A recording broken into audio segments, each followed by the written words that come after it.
welcome everyone. Today for this session for the security topic, what's the new campus IT security policy means to you? And our presenter today is John Dedew. And John is a security risk and compliance program manager. John is going to provide us with an overview of new campus security requirements and the roles and responsibilities for keeping UCI system and data secure. So please welcome John. So first question by a show of hands, who has heard of IS3 before? Ooh, that's not good. One. So this is the UC Electronic Information Security Policy, and it's been around in various forms for like 20 years or so. And you know, its last major revision was in 2007. It had a minor revision in 2011. But you know, that was basically the last time it was majorly revised. And if you think about what was going on in 2007, that was when the iPhone was first released, so that was pre lots of phones and tablets, so it was a very different world. The cloud also didn't really exist back then. Amazon was just releasing their first S3 service, so all the things that we think about in the cloud right now didn't really exist. There were also increasing, research requirements. There were new security rules about how research data is being maintained and protected, as well as a lot of more legal requirements. So it was a very different world. And right around the 2014-ish time, UC started looking at IS3 and deciding, okay, do we want to revise it again, or do we want to look at something a little more substantive? Because it really was starting to show its age and not really scaling as well as we needed to be. So we pretty much decided we're going to start from scratch and get rid of the old version because it was much more prescriptive to the campuses and wasn't really fulfilling our needs anymore. So we all sat around and kind of decided, what do we want to see in a new system-wide policy? And for one thing, we really wanted it to be collaborative across the various campuses. We have a very distributed, decentralized environment, not only within the UC system, but also on the campuses themselves. And from the previous environment, every campus had their own set of security policies. They had their own data classifications and terminologies and ways that they manage data. And it was really hard to do cross-campus collaboration. So think something like UC Path if everyone has completely different standards. So this was a really big thing as we wanted campuses to be able to collaborate a little better. But UC being UC, we have a lot of strong campuses that still want to retain some control about how they implement things on the various campuses. And so we didn't want to stray into mandates for using particular technology or implementing things in a very distinct way. We wanted to have a bunch of security standards, but still give campuses some flexibility on how they implemented them. We also wanted to have a more uniform approach to security because everyone was kind of doing their own thing with different standards and things.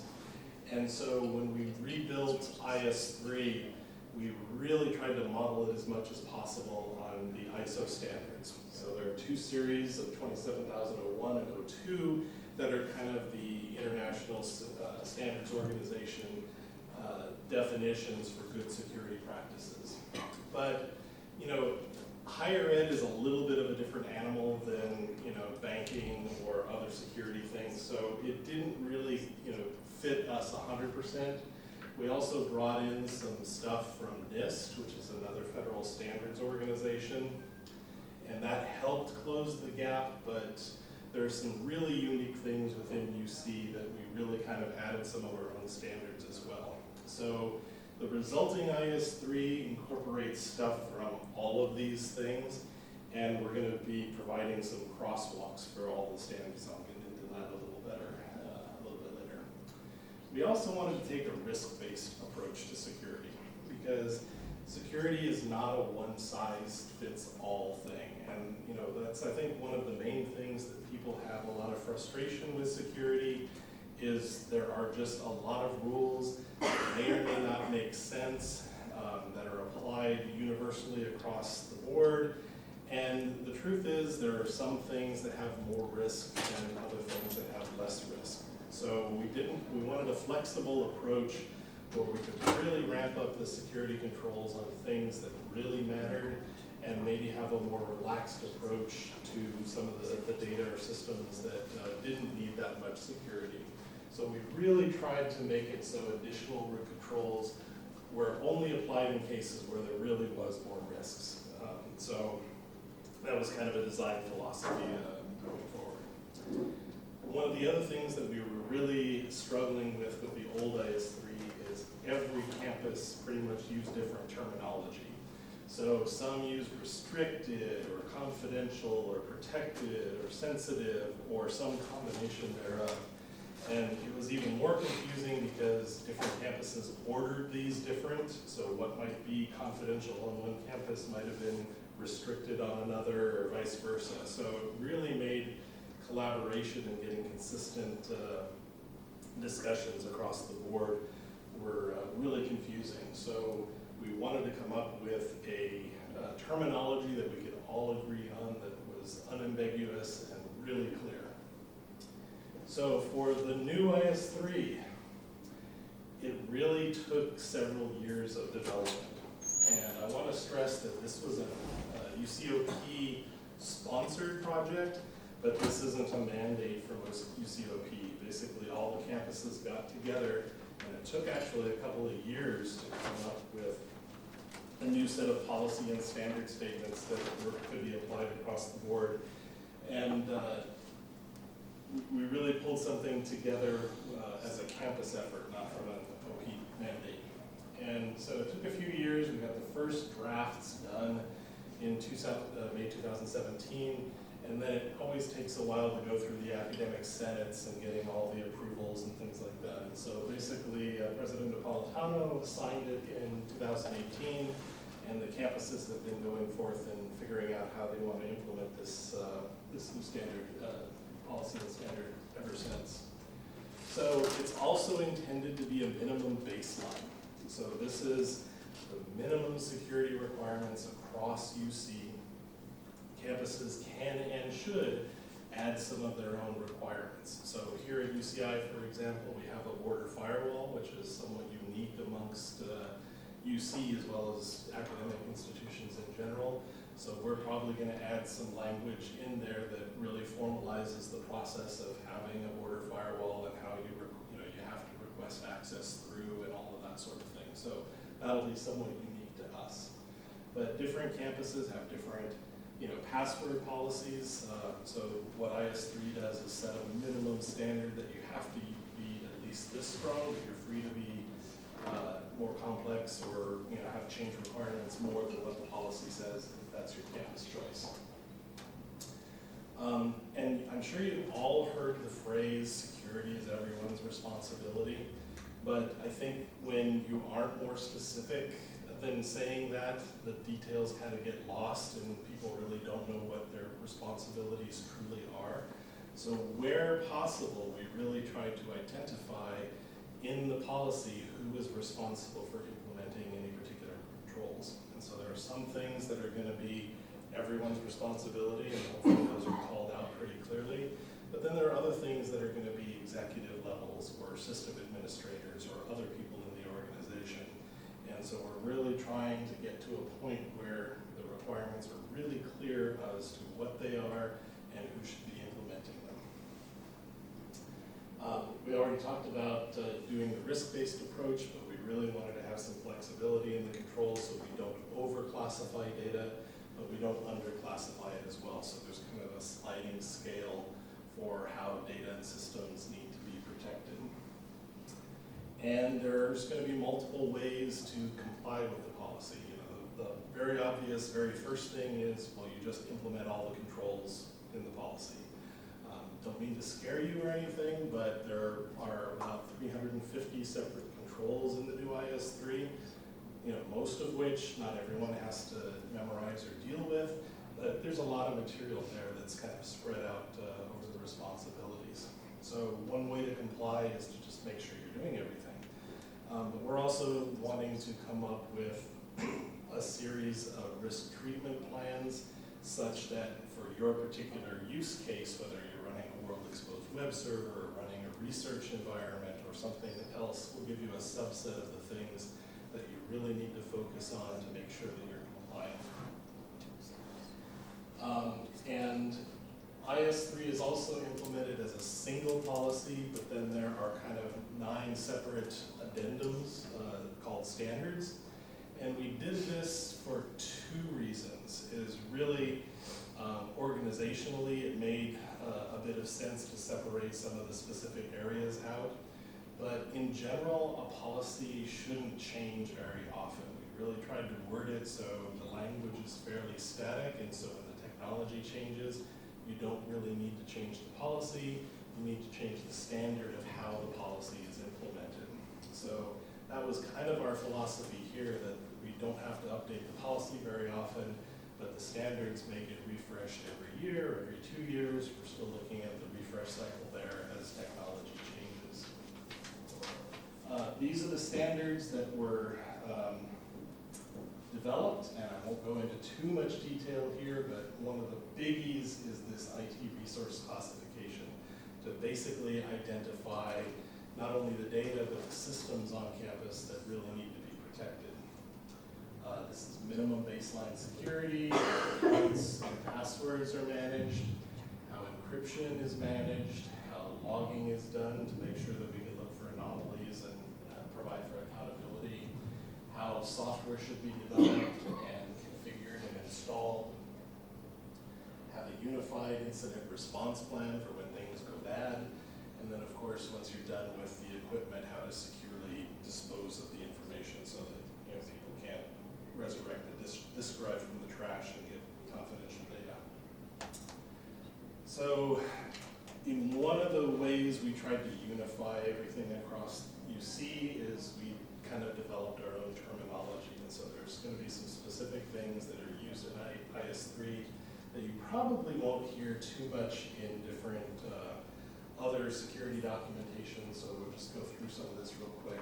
But we really tried to separate out the institutional information, which is basically the data that we all use and store, from the IT resource, which is the systems that store the data.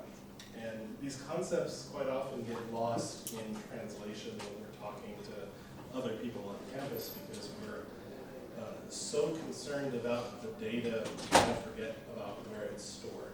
And these are kind of hand-in-hand concepts that you need to not only secure the data, but any system that is storing the data, is transmitting the data, is processing the data, are just as important, because if those get compromised, you can get access to the data. And so in the policy, it uses almost always both of these terms, that you have to do X, Y, Z for any institutional information or IT resource. And it's really trying to make that really clear that these are 2 separate things, but both equally important. We also use terminology like locations and units, because in the UC, we think of 10 different campuses, but it's really 10 campuses and 5 medical centers and several national labs and the A&R, agricultural and natural resources. So there are a lot of things that are not campuses. So we chose to use the term location to kind of be ambiguous as to, we really mean all of that stuff, anything that you see. Unit is another one, because some terminology is schools and departments and institutes and however the various campuses are organized. So really we use the general term unit to mean any or all of that stuff. So for us, it's UC Irvine is our location, and the units are things like DFA or Paul Mirage or something like that. Now to one of the really key things in IS3. So remember the weird terminology of sensitive and protected and all of that. So we really tried to generalize that as much as possible with what we term as protection levels. And P1 P1 down here is pretty much public information, things that are on our public websites, press releases, things that really don't have any confidential, need to be kept confidential. They may have some integrity things. You don't want people just changing stuff on your public website. So there is some security that still has to be applied to P1 data, but it's usually not confidential. P2 is low security, things that might be just departmental use or something internal to your work group. P3 starts to get a little more complex, where these are things that really can damage the university or damage privacy if they were disclosed.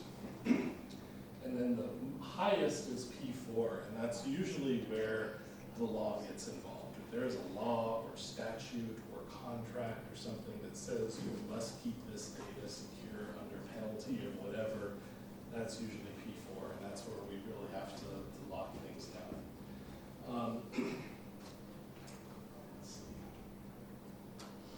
So one of the things that's kind of a new concept for people is we're so conditioned to think about just the confidentiality of data that we're trying to protect, i.e. what happens if the bad guys get a hold of this data or see this data or if we lose this data. But another key component to that is the integrity of the data. So sometimes it's not about confidentiality, but it has really high integrity. You don't want that to be changed ever. And so protection level may change on the context of the data. So we all work for the state of California. So technically our gross salaries are public record. You can go to various places on the internet and see what everybody makes here at UC. So gross salary isn't something for a government employee that's confidential. But if we're talking about the payroll system, where that's where you get paid from, you certainly don't want hackers going in and changing your salary so your paycheck is bigger. Well, maybe bigger because the hackers. Yeah, certainly not smaller. So that's an example of something that has a real high integrity component if it's the system of record like a payroll system, but if it's just your gross salary posted on a web page or something like that as part of a public disclosure, that's probably not as high of an integrity component as well. It's also not just about protecting data anymore. And again, this is kind of a mindset that I think the campus and quite honestly the world has gotten into, that it's all about protecting the data. But it's also about protecting the systems that the data travels through. So for example, when we do a data inventory on campus, people tend to be most concerned about the database servers where the data is stored, but the web servers that are accessing all that data on the database server and presenting the information to the users and customers are just as critical, because if I can compromise that web server, I can just query the database at my heart's content and basically pull all the data without ever compromising the database server. So, we have to kind of look at these systems as, a suite of interacting components to really get a better understanding about how do we secure this resource. And sometimes it's about securing the data, but also securing the network devices and the systems where the data is either stored or processed. And sometimes, when we're talking about data classification, the sum is bigger than the parts. So think about some things like date of birth, for example. Okay, so that may not be a real big privacy compromise if someone's birthday was posted somewhere, but if there's a database of 1 million birthdays for every student that's ever attended here, that's usually a much bigger deal. That might be something that actually hits the papers or if not the national news that UCI had a breach and they lost 1 million student records. So sometimes it's not about the individual data components, especially if they're in small groups, but risk starts getting bigger when there are bigger things involved.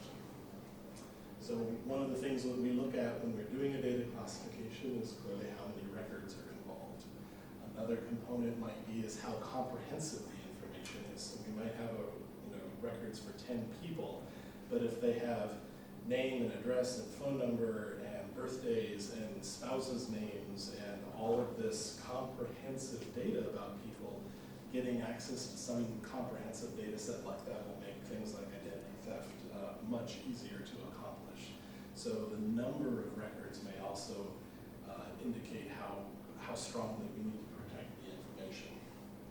And then lastly, there are risks for specific use cases. So how many people have ever forgotten their UCI NetID password and had to go through a password reset?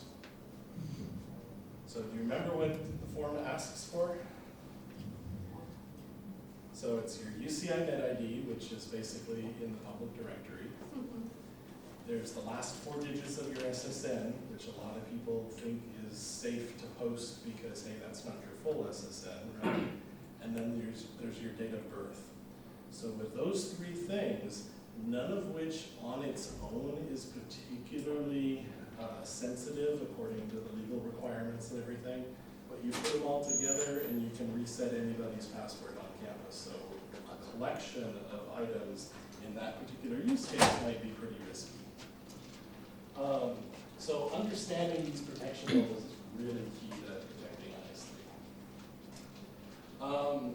There's also concepts of availability levels, of how important it is for systems to stay uptime and available. I'll skip over this due to time.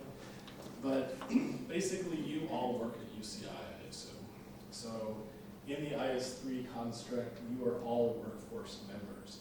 And about the only group that isn't included in this are students going to school. They don't work for the university, they don't get paid. If they're in a student intern or volunteer or research position, yes, they're a workforce member, but generally just going to school, you're not a workforce member. So this policy applies to everybody, including workforce members. We also have the concept of a unit head and a unit information security lead. Because one of the questions that always comes up in security is who is ultimately on the hook for making sure security gets done on campus. And after a lot of discussion in the development of IS3, we really decided that the persons who hold the keys to the money are people who should be held accountable for implementing security. Because throughout our careers, we always hear system administrators say, well, I wish I could have made this system more secure, but I didn't get the budget, or I didn't get the software, or whatever I needed to implement the security controls. Well, whoever made that financial decision is going to be the one who's responsible for making sure security gets done. There's also the concept of a proprietor, and they tend to be the people who kind of own the data on campus and get to dictate the rules of how it's used. The most common one in a university environment is the registrar. They own student data. By federal law, they have certain requirements to keep that data secure. So if you get a copy of student data for some departmental, number crunching or statistics or something like that, it's the registrar who really needs to say, okay, this is going to be P3 data, I'm giving it to you for this purpose and this purpose only, you're not allowed to share it with anybody else without permission, etc. They're the ones who set the rules for data use, and that trickle down to the departments. So as far as next steps go, we're in the process of aligning all of our UCI policies to the new IS3, so things that are in the 800 series and various other places on campus are probably going to get deprecated or reworked consistently to start using some of the concepts and terminology from IS3. We're going to get a lot of campus feedback, so don't feel that it's all going to happen in a vacuum and you're just going to have to live with it. So we're going to do a lot of proposals and drafts with the campus review. We have a lot of compliance requirements on campus.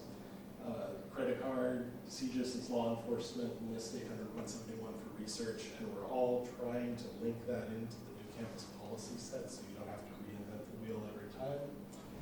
We're going to have a documented risk acceptance process, because if you can't meet all the controls, somebody's got to approve that you've got mitigating controls in place.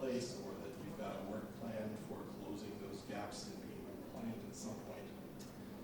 And we're going to have, as we mentioned earlier, some new risk treatment plans and tools for being able to see how compliant you are with the new policies. And then lots and lots of training and awareness, because we realize this is a lot of information, a lot of new concepts. And with that, maybe we have a minute or two for questions here, but any questions?